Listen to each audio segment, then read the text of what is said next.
आहे की त्यांच्या सगळ्या जीवन प्रक्रियेमध्ये, राजकीय प्रवासात, सामाजिक प्रवासात कोणतीही गोष्ट करायची असेल तर पहिला सल्ला काकांचा घेणारा हा माणूस आणि सगळ्या ठिकाणी उपस्थित राहून सगळ्या पद्धतीचं मदत करणारा असा हा एक चांगला कार्यकर्ता म्हणून आम्ही त्यांच्याकडे पाहतो. त्या अनिलजींना मी विनंती करतो की त्यांनी आपलं मनोगत व्यक्त करावं. अनिलजी. धन्यवाद. काकूंना त्यांच्या 75व्या वाढदिवसानिमित्त, अमृत महोत्सवी वाढदिवसानिमित्त 12 नोव्हेंबरला माझा वाढदिवस आहे आणि त्या दिवशी अनिलचा पण वाढदिवस आहे आणि तो थोडक्यात आम्ही साजरा पण केला. एका हॅलो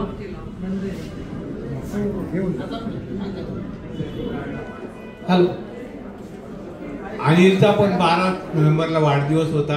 आम्ही त्याचा केला वाढदिवस आणि एका 3 वर्षापूर्वी दोघांचा एकदम केक कापून एका हॉटेलमध्ये मोठा वाढदिवस पण केला होता.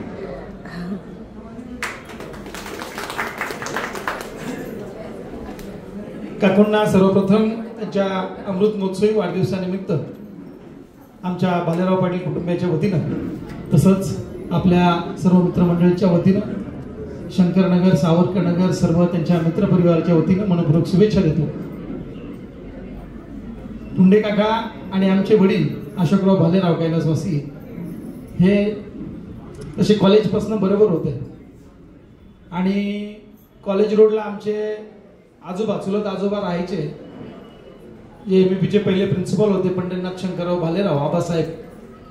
तर त्यांच्या घरी ही सगळी मंडळी असायची. आमचे वडील पण असायचे, काका पण असायचे. हे मला सगळं काकांनीच सांगितलं आणि अशा त्या ह्याच्यातनं त्यांचा स्नेह वाढत होता आणि पुढे मी सावरकरनगरला राहायला आलो. त्यानंतर काकां ते इकडे राहायला आलेत शंकरनगरला आणि त्यामुळे हा स्नेह असाच वृद्धिंगत होत राहिला. काकांबद्दल जर सांगायचं झालं तर आमचे वडील सांगायचे की अतिशय कष्टातनं उभी राहिलेली ही सर्व फॅमिली, म्हणजे तशा आमच्या घरी तशी गरिबीच होती, फार काही विशेष नव्हतं, पण काकांच्या पुंडे कुटुंबात अतिशय कष्टानं सगळे पुढे आले. काकांचे तिन्ही भाऊ, आता चव्हाण काकांनी सांगितलं तसं ते सर्वच आमच्या भालेराव परिवाराशी परिचित होते, मैत्रीपूर्ण संबंध होते. परंतु ह्या सगळ्या परिवाराचं काकांनी ज्येष्ठत्व स्वतः स्वीकारलेलं होतं.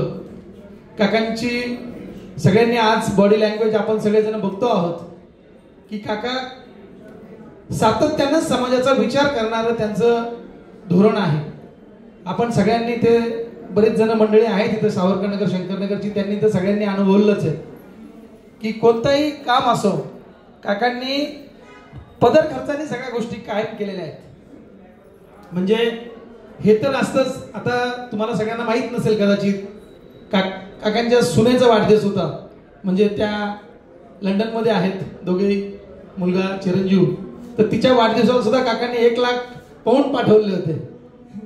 म्हणजे सुनेसाठी तिच्या वाढदिवसाला जाता नाही आलं, ते दोघे इथेच होते म्हणून तिला भेट म्हणून काकांनी 1 लाख पाऊंड त्यांना ट्रान्सफर केले होते. आणि सातत्यानं, आणि काकूंचा माझा वाढदिवस नशिबाने काय आमच्या दोघांचा वाढदिवस एकाच दिवशी असतो. आणि आता मी पण मोठा वाढदिवस करणार होतो, आजच करणार होतो आपल्या मिसळ पार्टी मोठी, पण आज काकूंचा असल्यामुळे म्हटलं मी पुढच्या शनिवारी करणार आहे.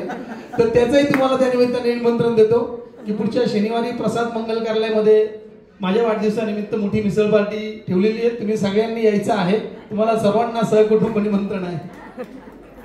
आणि काकांनी समाजसेवेचा वसा हा आमच्या सारख्या कार्यकर्त्यांना घालून दिलेला आहे. कधी कधी आम्ही राजकारणात काम करतो तर असं वाटतं की आपल्याकडे पैसे कमी आहेत, थोडे पैसे कमवून घ्यावेत. राजकारणात आता थोडीफार झालेलं आहे, संतोष आहे, मी आहे, की काहीतरी आता पैसे कमवून घ्यावेत. पण जेव्हा काकांसारखे माणसं समोर दिसतात तेव्हा निश्चित हा भ्रम मनातनं बाहेर पडतो की असं काही नाहीये आयुष्यात, फार काही पैसेच असले म्हणजे माणूस फार मोठा असतो असं काही नाहीये.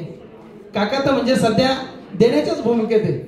काकांना मी मागे एक साधं असं गिफ्ट दिलं होतं. मी काही गिफ्ट काकाने मला नको देऊ, दुसऱ्याला द्या म्हणे कोणाला, मला काहीच गिफ्टची गरज नाही, तू आमच्याबरोबर आहेस हेच आम्हाला खूप आहे.